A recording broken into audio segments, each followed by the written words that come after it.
सामने दिखाई दे रहे इस शख्स का नाम शिवशंकर है, जो राया क्षेत्र के गांव डगपुरा का रहने वाला है। जितना यह शक्ल से भोला नजर आ रहा है, उतना ही शातिराना दिमाग है इसका। दरअसल शिवशंकर ने अपने को कुंवारा बताते हुए मथुरा शहर की एक लड़की से शादी पक्की कर ली। इस शादी के धोखेबाजी में उसके परिवार और अन्य लोगों ने भी साथ दिया। लड़की के परिजनों ने सभी की तरह अपनी बेटी के भी हाथ पीले कर उसे विदा करने के सपने संजोए थे।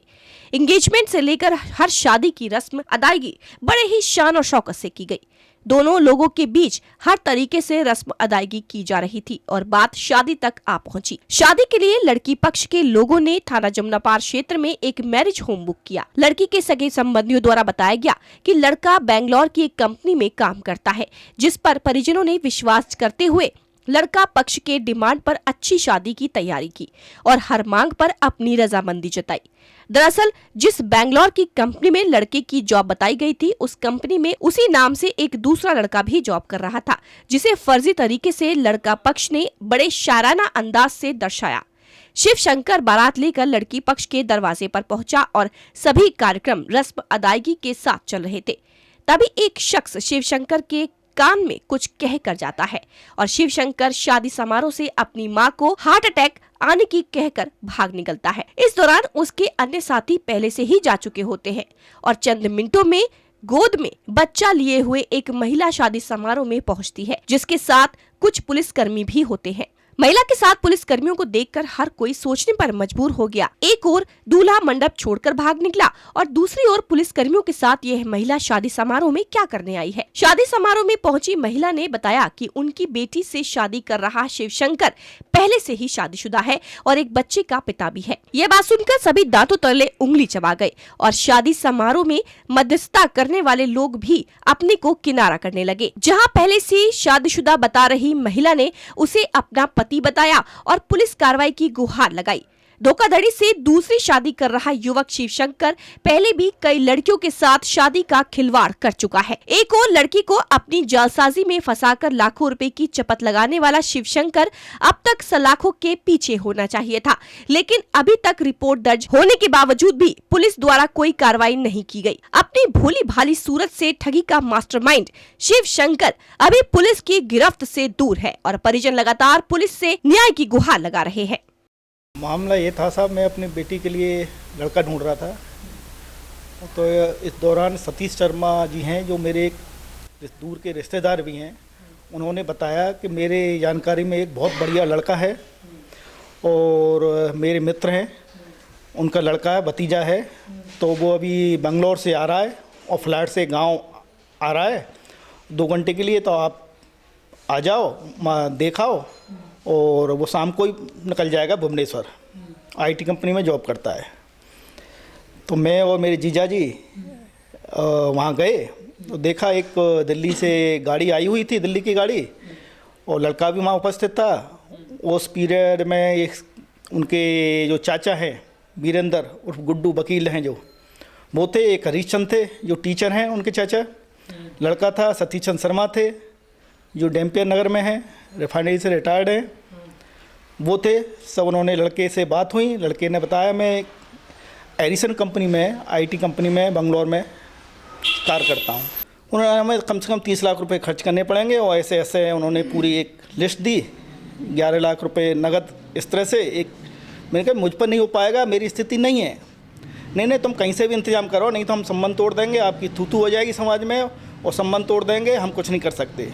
मतलब शादी तक रिंग सेरेमनी के बाद उन्होंने ऐसा दबाव बनाया कि उस समय मजबूरी में हमें जो कि हम तोड़ देंगे, थू होगी समाज में, थू होगी, तो मैं मजबूरी में सब रिश्तेदारों से बात की। जब इस तरह से दबाव बना रहे हैं, फिर रिश्तेदारों ने बोला कोई दिक्कत नहीं है, अच्छा परिवार है, तो आप आगे करो, हम अरेंज करते हैं पैसा। उनके बाद इन्होंने क्या किया, लिस्ट दी, लिस्ट के हिसाब तुम्हें ऐसे ऐसे करना है। तो मजबूरी में थे, दबाव बना हुआ था। ठीक है, बिटिया शादी करनी है, तो हम सब प्रोग्राम फिक्स कर लिया, इनके अनुसार जा सारी लिस्ट हमने तैयार कर ली। 17 तारीख को लगन सगाई का प्रोग्राम था।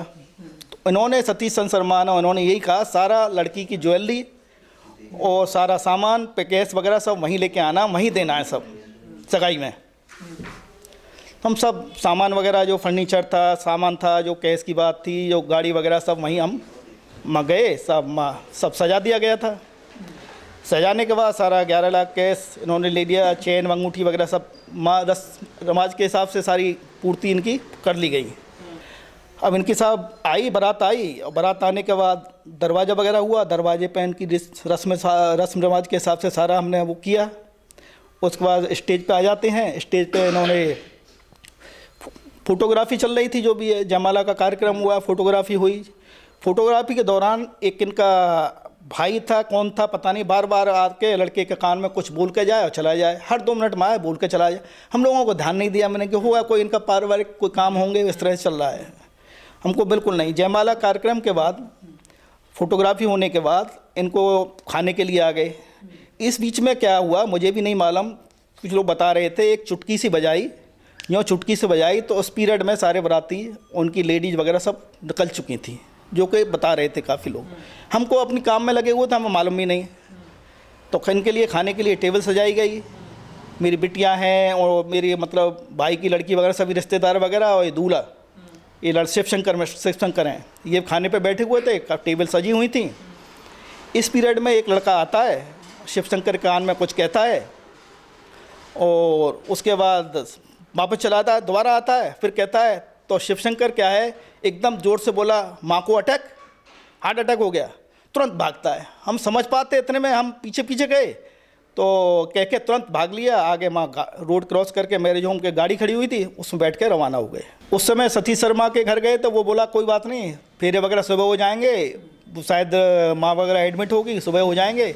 हमको डाउट हुआ, हमसे उससे पूछा भाई ऐसे ऐसे, तो बोला शायद किसी लड़की का वो चक्कर है। हम सब लौट के आ गए तो मालूम पड़ा एक पुलिस की गाड़ी मैरिज होम में आई थी, और उसके साथ एक लड़की थी, लेडी थी, वो 4 महीने की उसके साथ बच्ची थी। जब मालूम पड़ा उस लड़की ने कि 4.5-5 साल पहले ही उसकी शादी हो चुकी है, और जो सतीश वो शिवशंकर जो है मेरा पति है। जब हमको मालूम पड़ा कि ये इस तरह से इस कारण ये भागा है, और हमको सारी इस तरह के जो इनका भंडा फोड़ा, जब हमको मालूम पड़ा कि इस तरह की स्थिति है, उसके बाद FIR हम कराने गए। उसके बाद ये बोले साहब हम पंचायत वगैरह कर लेते हैं, और जो भी आपका खर्चा हट जाए वो हम दे देंगे। तो इसलिए 2 दिन 3 दिन FIR हमने करने में लेट हो गए। उन्होंने उसके बाद क्योंकि हम FIR वगैरह की, उन्होंने ये बोला हमें कोई नहीं, हम खुद ही केस हैं, हम पेमेंट वगैरह हम कर देंगे सारा। हमें विश्वास नहीं हुआ, आखिर में हमने 2-3 दिन बाद मजबूरी में FIR की। उसके बाद अभी फरार हैं सारे लोग, अभी तक कोई किसी का गिरफ्तारी वगैरह नहीं हुई है। पता चला कि कई शादियाँ कर चुका है पहले। हाँ, वहाँ मालूम पड़ा तो वो 1-2 शादी